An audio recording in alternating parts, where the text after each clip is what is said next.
Can Am series at Road Atlanta, featuring the fastest racing cars in the world with the largest racing engines in use anywhere.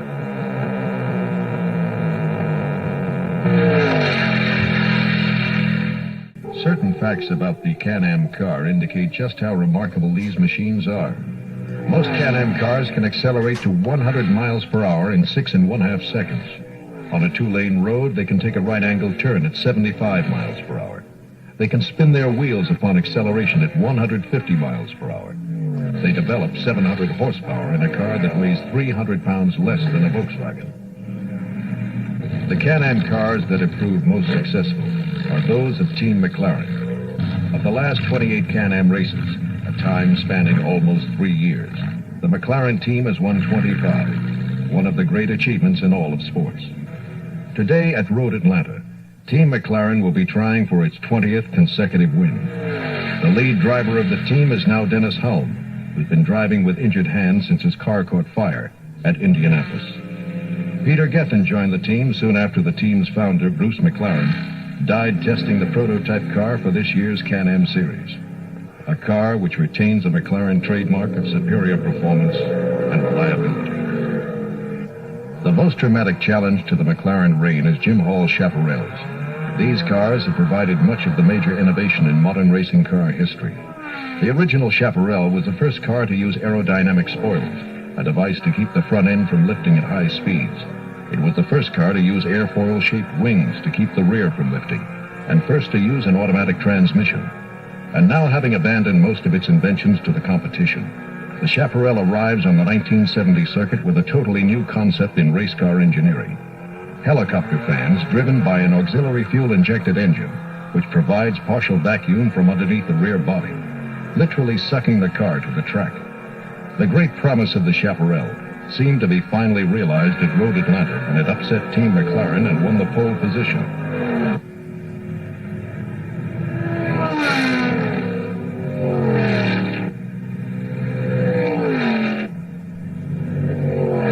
Is the manufacturer which provides McLaren with its most consistent competition. In the 2 races preceding Road Atlanta, Peter Revson's Lola finished second to Denny Hulme at Lexington, Kentucky, and Bob Bondurant's Lola was second behind Peter Gethin at Elkhart Lake, Wisconsin. Lola for 3 years has been striving to recapture the winning form it had in 1966, when its driver John Surtees won #1 in the point standings for the initial year of the series.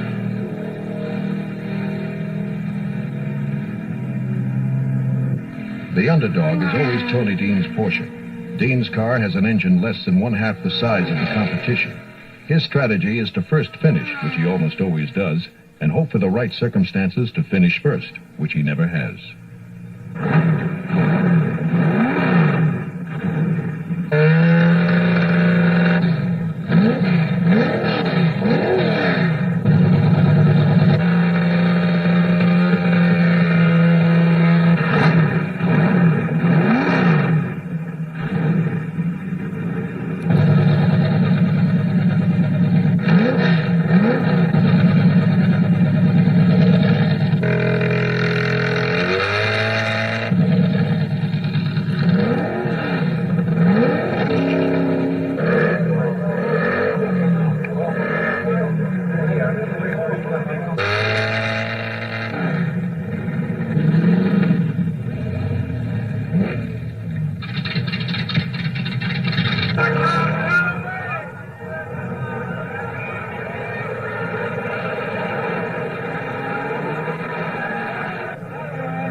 As in any spectacular sports event, a festive air pervades the entire area. In Atlanta, the crowds arrive early in the morning and prepare themselves for an entire day's outing. Territorial rights are established by pitching tents, setting up chairs, or just laying loud verbal claims. Soon the camaraderie of people with the same common interest prevails. having parked outside the Barracudas and Dusters, Cougars and Camaros and Javelins and Darts, Pintos and Mustangs and Chargers and Challengers. The fans anticipate the celebration of what they can't buy and who they can't be. Unless they're one of those who craves the racing world and just has to try. But you can't just climb into a car of 700 horsepower. What you do is start from the beginning and win your way up. Like these young men who have entered the Sports Car Club of America's most controlled category, Formula V. Formula V cars must have stock Volkswagen sedan engines, stock front and rear suspensions, and wheel rims. Parts may be strengthened and made safer, but the major determinants of horsepower and handling must remain the same. The restrictions of stock components make Formula V the least expensive racing class, and consequently the most popular novice driver. For a few grand, you can have your own brand new race car ready to hit the tracks. Or embankment.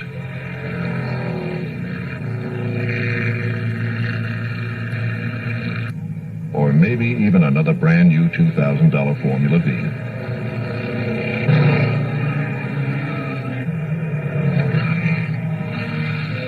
But if you do have success with Formula Vs, you may one day find yourself racing the automobile of unsurpassed technology, the Can Am car.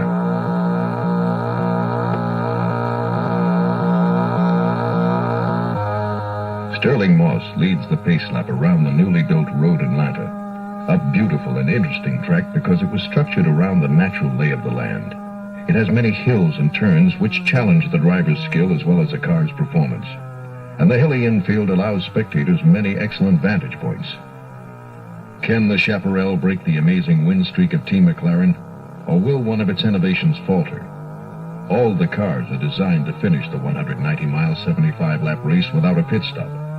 Should a car go to the pits for any reason, it might remove him from serious competition. As the race begins, Hulme, Geffen, and Revson outdrag Vic Elford Chaparral down the pit straight. Elford will try to regain position in the sharp turn where his car has a strong advantage. The strategy of most cars in slower qualifying positions will be to stay back and conserve their engines in hopes that the front runners will somehow be taken out of the race. And in fact, on lap 10, Dennis Hulme surprisingly crashes into Wilson's Lola T163 and is out for the day. Peter Geffen is now in the lead and alone carries the hopes of Team McLaren.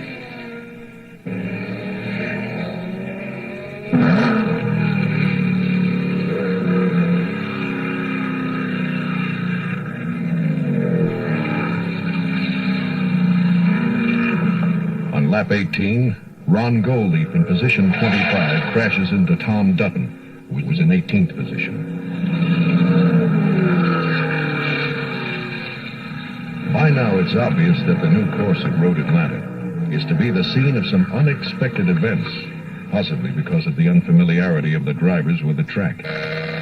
On lap 14, the Chaparral holding third position experiences problems with its auxiliary engine. It goes to the pits and remains there a hopeless 15 minutes while mechanics try to pinpoint the trouble. Later, the Chaparral comes out of the pits with the auxiliary engine still not functioning.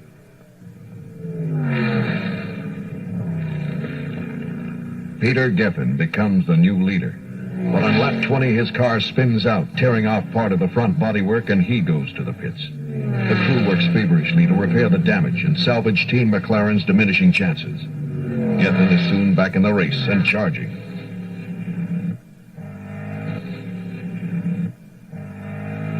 Peter Revson in his T220 Lola now takes the lead, and there doesn't appear to be anyone around seriously challenging him.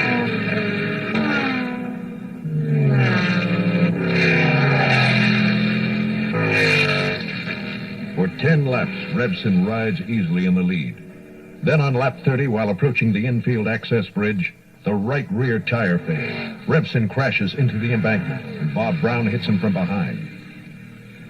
Neither driver was seriously injured. In the Castrol BRM, a car new to Can Am racing, George Eaton, much to his surprise, finds himself the fourth new leader. In an awkwardly handling machine with an engine that experts say will not last the race, Eaton pushes on in an effort to stave off the rapidly closing Peter Geffen. For 19 laps, Eaton bravely maintains the lead, until on lap 49, a piston melts. Eaton lives to the pits. With Hulme, Revson, Elford, and Eaton, among others, out of the race, Gethin recovers the lead. It appears that Team McLaren's streak of 19 successive wins will now be 20. Gethin races on confidently, but on lap 68, 7 laps from the finish, Gethin's transmission fails, assuring for the first time in 20 races that Team McLaren is not a winner.